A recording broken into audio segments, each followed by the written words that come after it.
पूरे देश में हर एक की जुबान पर यही सवाल है कि क्या शंकराचार्य अविमुक्तेश्वरानंद जेल जाएंगे? क्या उनके खिलाफ लगे गए संगीन आरोप सच हैं? उनके ऊपर अगर आरोप किसी ने गलत मंशा से लगाए हैं तो वो कौन है? कौन सनातन को बदनाम करने की साजिश कर रहा है? कौन शंकराचार्य के खिलाफ साजिश रच रहा है? आज इन्हीं तमाम सवालों का जवाब देने के लिए खुद शंकराचार्य अविमुक्तेश्वरानंद जी हमारे साथ इस वक्त मौजूद हैं। स्वामी अविमुक्तेश्वरानंद जी, आपके ऊपर जो आरोप लगे हैं वो बेहद संगीन है। अगर मैं धाराओं की बात करूं तो बीएनएस की धारा 351(3), पॉक्सो एक्ट की धारा 5, पॉक्सो एक्ट की धारा 6, धारा 3, तो ये जो धाराएं हैं इसमें डर पैदा करना, दबाव डालना, शक्ति का गलत इस्तेमाल करना, यौन अपराध करना और बच्चों के साथ गंभीर यौन शोषण, इस तरह के तमाम आरोप जो हैं आपके ऊपर लगे हैं। क्या कहेंगे आप सबसे पहले? ऐसा है कि ये सब झूठे आरोप हैं। गढ़ी गई कहानी के माध्यम से हमारे ऊपर निरूपित करने का प्रयास किया जा रहा है। न्यायालय में ये प्रकरण है और उसमें हम अपना जवाब अपने अधिवक्ताओं के माध्यम से दे रहे हैं। लेकिन स्वामी अविमुक्तेश्वरानंद जी, ये आरोप बेहद गंभीर हैं और अगर ये आरोप किसी एक आम आदमी पर लगे होते तो अब तक वो सलाखों के पीछे होता। पॉक्सो एक्ट के बारे में तो जानते होंगे ना आप?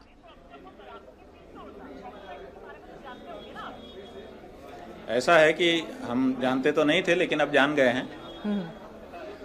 और आपको हम बताना चाहेंगे कि गिरफ्तारी जो है वो सोद्देश्य होती है, निरुद्देश्य नहीं होती है कि गिरफ्तारी कर लो। उद्देश्य उसका होता है कि एविडेंस नष्ट ना हो, मेडिकल टेस्ट कराया जाए और वो जो अभियुक्त है जिसके विरुद्ध आरोप लगाए गए हैं वो भाग ना जाए। तो ऐसी परिस्थिति में ये तीनों कारण यहाँ पर उपस्थित नहीं हैं। एविडेंस कहा गया कि माघ मेले में घटना हुई है, माघ मेला उखड़ चुका है, वहाँ कलेक्ट किया नहीं जा सकता है।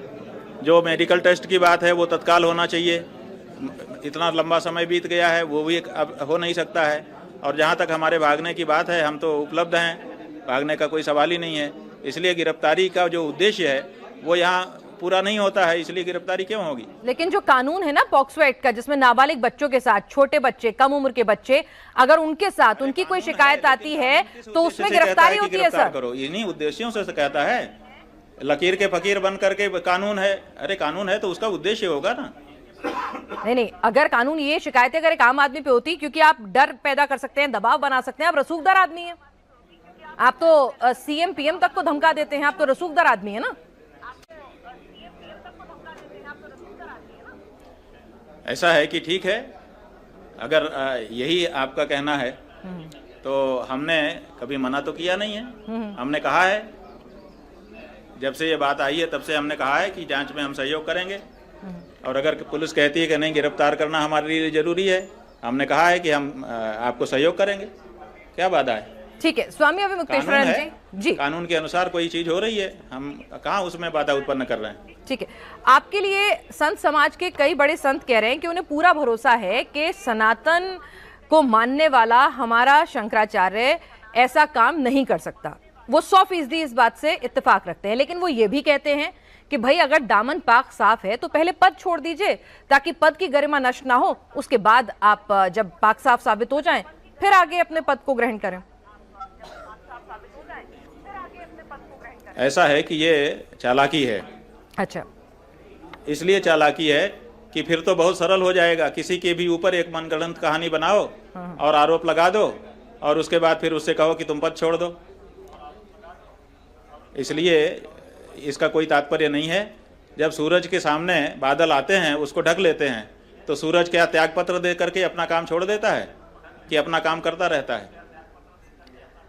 अच्छा, ये बताइए कि आप कह रहे हैं कि आपके खिलाफ ये साजिश है, चालाकी है लोगों की, लेकिन अगर आप देखिए तो मैं आपको थोड़ा टाइमलाइन समझाती हूँ, क्योंकि आपने खुद कहा कि आपको अच्छी जानकारी। जैसे 24 तारीख को प्रयागराज पुलिस से शिकायत दर्ज होती है, 25 तारीख को 25 जनवरी को पुलिस के उच्च अधिकारियों को ईमेल भेजा जाता है, फिर 27 जनवरी को डाक से पुलिस को शिकायत लिखी जाती है। अगर सरकार को आपसे कोई खुन्नस होती, नाराजगी निकालनी थी, गलत तरीके से फंसाना था, तो पुलिस ही आपके खिलाफ मामला दर्ज कर लेती, कोर्ट में जाके फिर दिशा निर्देशों पे एफआईआर हुई है। तो यानी पुलिस तो आपके साथ कुछ गलत मंशा नहीं रखती ठीक ना। है, बिल्कुल सही कह रही हैं आप। ठीक है, आप बिल्कुल ठीक कह रही हैं। अगर लेकिन पुलिस ऐसा कर लेती तो लोग आरोप लगाते कि सरकार सीधे कर रही है। इसलिए सरकार ने, पुलिस ने सीधे ना करके उसको कोर्ट के पास जाने दिया और वहां से आदेश करवा करके ये किया, ताकि उसके ऊपर सीधे आरोप ना आए और वो ढाल लेकर के खड़ी रहे कि साहब कोर्ट का आदेश है, हम क्या करें। तो कोर्ट भी आपके खिलाफ है, मतलब आप ये कह रहे हैं पहले से ही? भाई कोर्ट तो अपना उसने न्याय संगत तरीके से देखा होगा, केस में मेरिट क्या है, शिकायत क्या है। जब हमने धारा 22 में वहां पर सब अपना पक्ष रख दिया था, तो उसको आदेश में क्यों कंसीडर नहीं किया गया? धारा 22 में हमने सारे प्रमाण रख दिए थे जो इस मुकदमे को, इस शिकायत को झूठा साबित करते थे, लेकिन आदेश में उसको कंसीडर ही नहीं किया गया। आखिर कोर्ट ने ये क्यों? तो यानी अब आप कोर्ट पे भी सवाल उठा रहे हैं। अभी तक तो आप सरकार पे सवाल उठाते थे, नेताओं पे सवाल उठाते थे, अब आपको देश की न्यायपालिका पे भी भरोसा नहीं रहा। का हमको अधिकार है। नहीं तो न्यायपालिका पे भी भरोसा नहीं रहा आपको? हमको अधिकार है। सब लोग जो कोर्ट से नाखुश रहते हैं वो कोर्ट में अधिकार के ऊपर के कोर्ट में जाके कहते हैं कि गलत किया है इन्होंने, फिर उसके ऊपर कोर्ट में जाके कहते हैं कि इन्होंने गलत किया है। इसमें क्या बात है? कोर्ट के ऊपर प्रश्न उठाना। तो ये वाला कोर्ट आपको ठीक नहीं लग रहा है? आपको ऊपर वाला कोर्ट पसंद आ जाएगा, इसकी क्या गारंटी है स्वामी अविमुक्तेश्वरानंद जी? अगर उन्होंने भी आपके खिलाफ फैसला दिया तो वो भी गलत है, यानी आप जो कहें बस वही सही करता है तो उसको उठाया जाता है। हाँ जी, मतलब अगर आपको कोर्ट पे भी, पुलिस पे भरोसा नहीं, सरकार पे भरोसा नहीं, नेताओं पे भरोसा नहीं, अब आप कह रहे हैं कोर्ट पे भी भरोसा नहीं, इस वाले कोर्ट पे, तो किस पे भरोसा करेंगे आप? नहीं, कोर्ट की बात यह है कि कोर्ट में हम अपनी बात कह रहे हैं ना। हाँ। हम ये कह रहे हैं कि कोर्ट ने जो प्रमाण हमने दे दिए थे उनको अपने आर्डर में क्यों लिपिबद्ध नहीं किया? करना चाहिए था और उसके बाद अपनी बात कहनी चाहिए थी।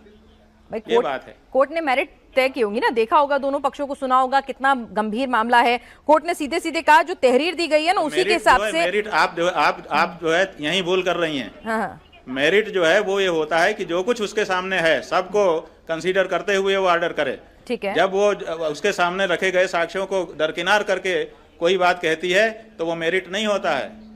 अच्छा, झूसी के एसएचओ को कहा कोर्ट ने, जो निर्देश, इसी बारे में सवाल हम उठा रहे हैं। मैं वही कह रही हूँ, झूसी के एसएचओ को कहा है कोर्ट ने कि तहरीर के मुताबिक एफआईआर करें, यही कहा है ना सर? आपने भी अपने वकीलों की पूरी फौज से बातचीत की होगी। तो भाई जब कोर्ट का आदेश सीधे सीधे है, कोर्ट का निर्देश सीधे सीधे है, तो आपसे साजिश कौन कर रहा है फिर? कोर्ट ने कहा ना ये तो। क्या हुआ, सवाल पसंद नहीं आया अविमुक्तेश्वरानंद जी? सवाल पसंद नहीं आया आपको?